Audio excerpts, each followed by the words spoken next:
Salut à tous, on est mardi 18h, c'est l'heure de l'hebdo de la semaine, votre revue Dev et Tech. On a 10 minutes ensemble pour parcourir 10 ressources partagées par la communauté hebdo avec 2o.fr. Vous aussi, vous pouvez contribuer, hein. N'hésitez pas à aller sur le site hebdo.fr et nous proposer vos ressources. Et cette semaine, la 10e ressource va devenir quelque chose de récurrent, vous allez voir. Restez jusqu'à la fin parce qu'on va introduire un partage d'un nouveau type de ressources qu'on retrouvera toutes les semaines et qui va, je pense, en intéresser plus d'un. Allez, on n'attend pas, on va débuter les ressources de la semaine, mais avant, on est sur YouTube. N'hésitez pas à vous abonner, liker ou laisser un petit commentaire. Et on bascule sur la première ressource de la semaine sur le site jolicode.com qui nous propose un article, ma foi, rien que le titre donne envie de le lire, hein, La guerre des clones, qui est une traduction finalement d'un article qui avait été publié en anglais. Et donc cet article revient sur l'utilisation de la fonctionnalité clone dans du code PHP.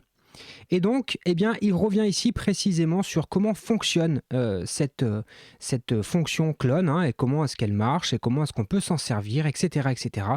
Avec ici un exemple. Et enfin, vous avez l'explication, le détricotage finalement de cette fonctionnalité, les problèmes que ça pose et comment on peut y répondre. Bref, si vous avez envie de mieux comprendre la fonction clone, eh bien, cet article vous aidera à y voir un peu plus clair et peut-être à vous positionner, même si évidemment ce n'est pas si simple. Allez, autre ressource de la semaine sur le Dev2 de notre ami Eric The Coder. Eric, si tu regardes cette vidéo, merci beaucoup pour tout le contenu que tu partages. Et donc il a mis à jour son article qui était déjà publié il y a déjà vous voyez, le 6 décembre, il l'a mis à jour là le 5 janvier. Donc il a un article, le PHP Cheat Sheet, et il l'a mis à jour forcément, hein, pour PHP 8.1. Et donc, eh bien, si vous avez envie comme ça, en un coup d'œil, de connaître les principales fonctionnalités, en tout cas les trucs à savoir pour faire du PHP, tout est là. Vous allez retrouver tout ce qu'il vous faut au quotidien et ça a été mis à jour avec ce qui a été offert par la version PHP 8.1. Ressources à mettre dans vos favoris sans plus attendre. Autre ressource de la semaine partagée par la communauté. Des fois, vous verrez qu'on vous partage aussi des threads sur Twitter parce qu'il y a des choses intéressantes qui s'y passent. Et donc là, un thread écrit par Charles de Lacombe qui revient sur le bug de l'an 2022 pour ceux qui n'ont pas suivi. Chez Microsoft, il y a eu finalement des pannes, hein, dans leur système en tout début 2022 pour la simple et bonne raison qu'ils ont stocké des dates dans un format très particulier. Il explique dans le thread, ils ont stocké les dates au format année sur 2 caractères, moi, DD, HHMM, bref. Et eh bien, c'est pas comme ça qu'on stocke des dates, hein. Vous le savez probablement si vous manipulez des dates.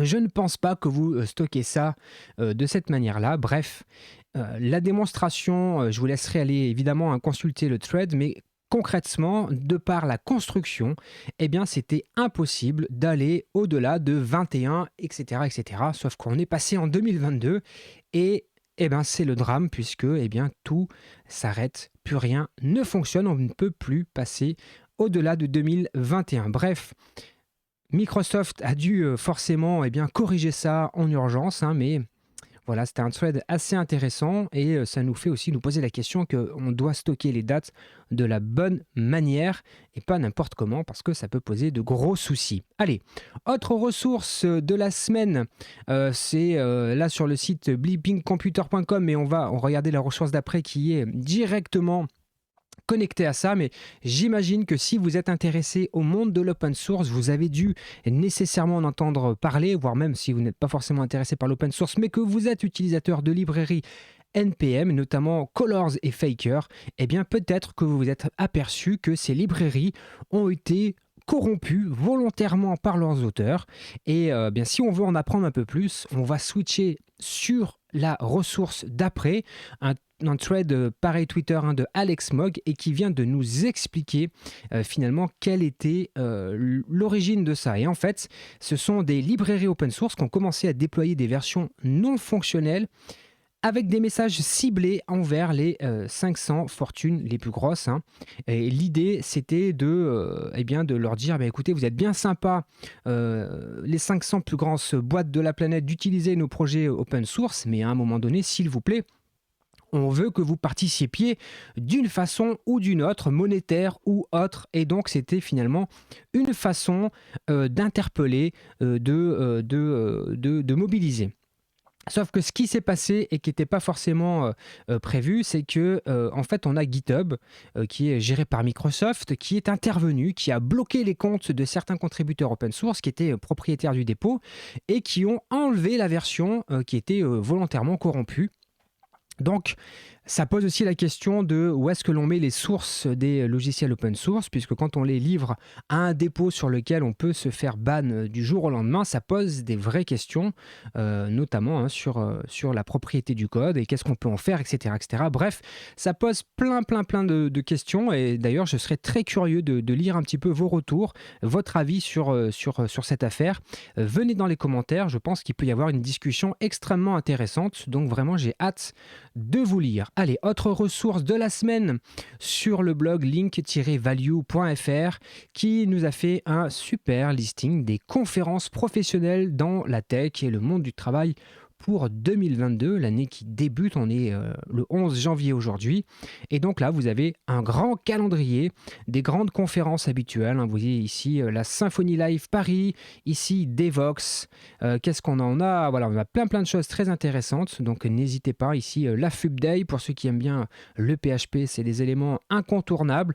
Bref, vous avez vu une liste vraiment intéressante de conférences. N'hésitez pas, hein, si vous êtes habitué à aller fréquenter les conférences en espérant qu'on puisse y aller physiquement ou y assister à distance. On ne sait pas trop encore avec la pandémie où est-ce qu'on va se trouver là dans les semaines et les mois à venir. Mais bref, cet article, un joli calendrier qui recense un petit peu tout. Allez, autre ressource sur le journal du geek.com qui nous informe hein, que la CNIL a infligé une lourde amende à Free Mobile, une amende de 300 000 € parce qu'ils ont tout simplement un certain nombre de manquements qui ont été constatés, des manquements, en tout cas des infractions au RGPD.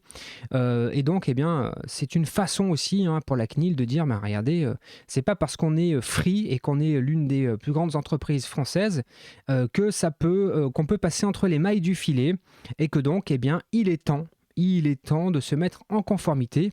J'avoue que je ne voue pas un culte particulier à Free ni à son président. Hein. Ce n'est pas une personnalité que j'admire particulièrement.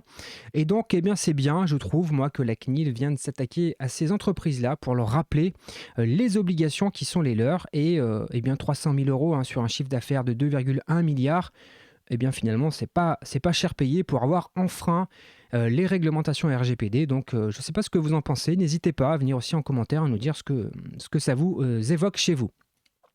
Autre article intéressant, autre ressource sur zdnet.fr, une information importante, hein, une entreprise française, SNCF, va basculer dans le cloud et notamment chez AWS.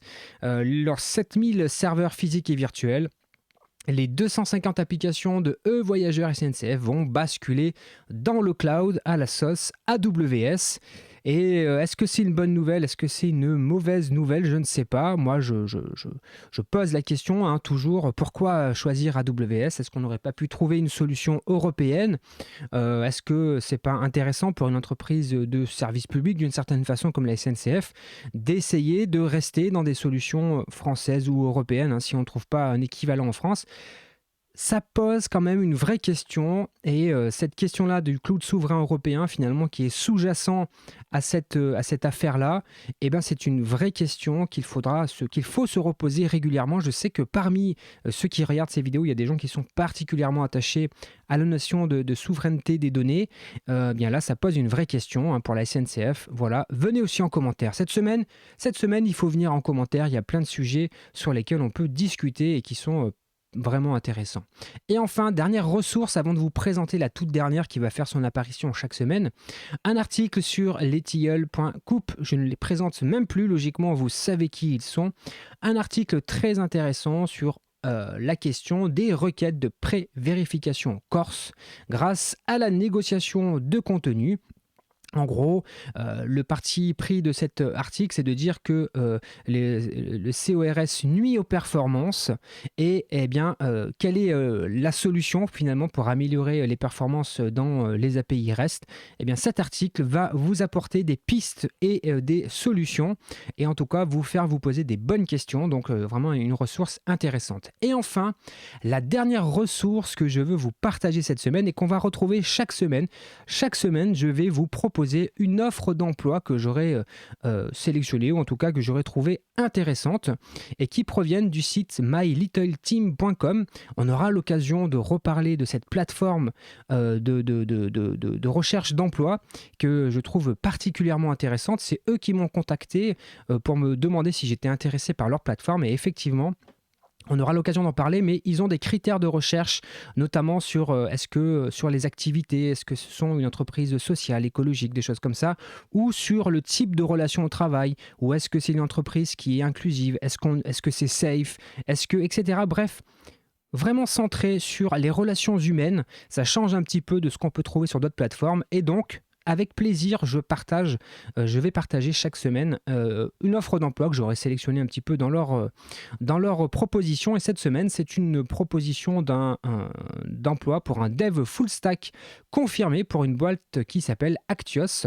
Et donc là, ils sont à la recherche de quelqu'un qui a déjà de fortes connaissances, notamment en Ruby on Rails. Et il y a aussi à prévoir de participer à la réflexion produit, de relire les PR des autres membres, d'être dispo pour transmettre et faire progresser les autres devs dans l'équipe. Ça, c'est super intéressant. Et évidemment, participer au recrutement des devs. Et ça, c'est plutôt cool.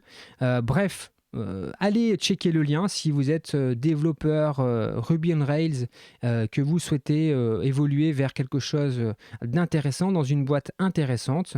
Vous avez toutes les informations, c'est hyper transparent à la fois sur la rémunération, sur le déroulement des entretiens et sur la plateforme. Vous pouvez évidemment aller checker l'entreprise en question, quelles sont la taille de l'entreprise, quel est le type de management, quels sont les types de relations, le rythme de travail et les activités que vous pouvez trouver au sein de cette entreprise. Donc, n'hésitez pas. Voilà, écoutez, on a fait le tour de nos ressources.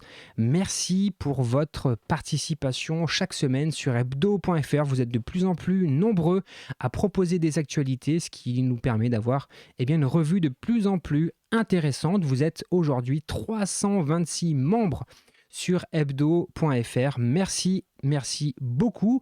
Rendez-vous samedi matin pour la prochaine vidéo technique et sinon rendez-vous mardi prochain pour l'hebdo de la semaine. Bonne soirée, bonne journée, bonne semaine. Ciao.